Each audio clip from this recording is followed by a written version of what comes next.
This is a chance for you to say anything you want to about video games. You know that we're doing a video about digital technology and digital media and how it affects childhood development. That's kind of funny, making a video about how digital media affects childhood development, and a video is a digital media. Yeah, that's pretty sharp. You get the irony there. So I'm just looking at the R2D2. I'm like, what? Is that a remote control or something? yeah, it is. It's got a motion sensor, and so it'll talk to you and make sounds. And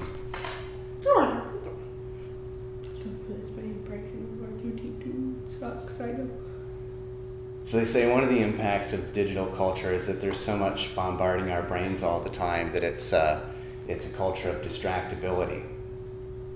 So we're more easily distracted. Do you think so? Yes. Well, tell me, what do you think about video games? You love video games, right? Yes, I do. Tell me about video games and you and your life. I don't know. Whenever I get bored, I just like to do video games. I don't know why. I just do. And what do you think? What do you think is good about video games? It's just that they're a distraction.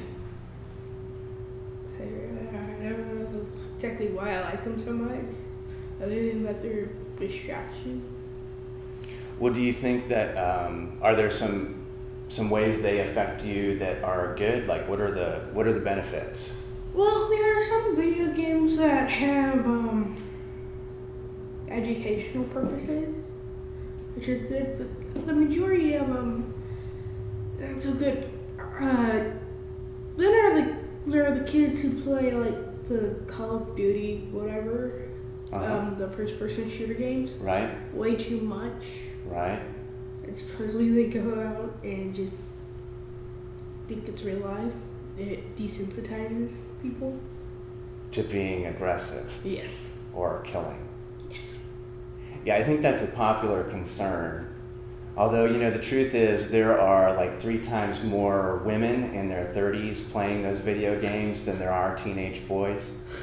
At least that's what the statistics say. Right.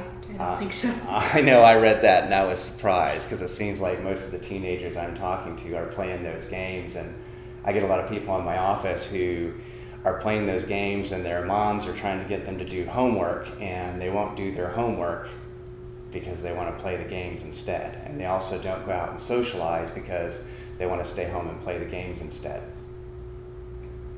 Yeah.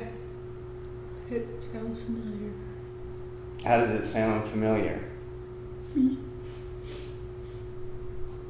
What happens with you in video games? When I have nothing to do, I'd rather do video games than go outside and play. Or do anything really. You'd rather play video games than do anything. Yeah. And where you go to school, you have a computer with you all the time? Yes. Mm-hmm. So talk to me about having a computer all the time while you're at school. Makes it really easy to play video games. Uh-huh. They've tried to cut down on that by putting web filters on, but I don't think that really works. Yeah, how well have the web filters like NetNanny done at keeping you off of video games? Most times it's good. I only really have one video game I can play, and if Mom did the correct things, I couldn't play it, honestly. Has there ever been a filtering program that's kept you from accessing the video games when you wanted to? No, I haven't found a filtering program that can block all the games all the time.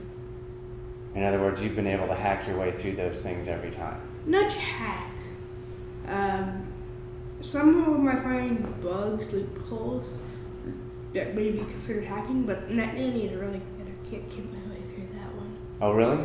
Really. Okay, so there's one for the parents. The NetNanny works pretty good. NetNanny in combination with the Microsoft Family Safety that comes like on Windows 7, set up correctly, could block out pretty much every video game. What did you spend most of your time doing? Video games. Mm-hmm. Even while you were in school and while the teachers were talking? Yes.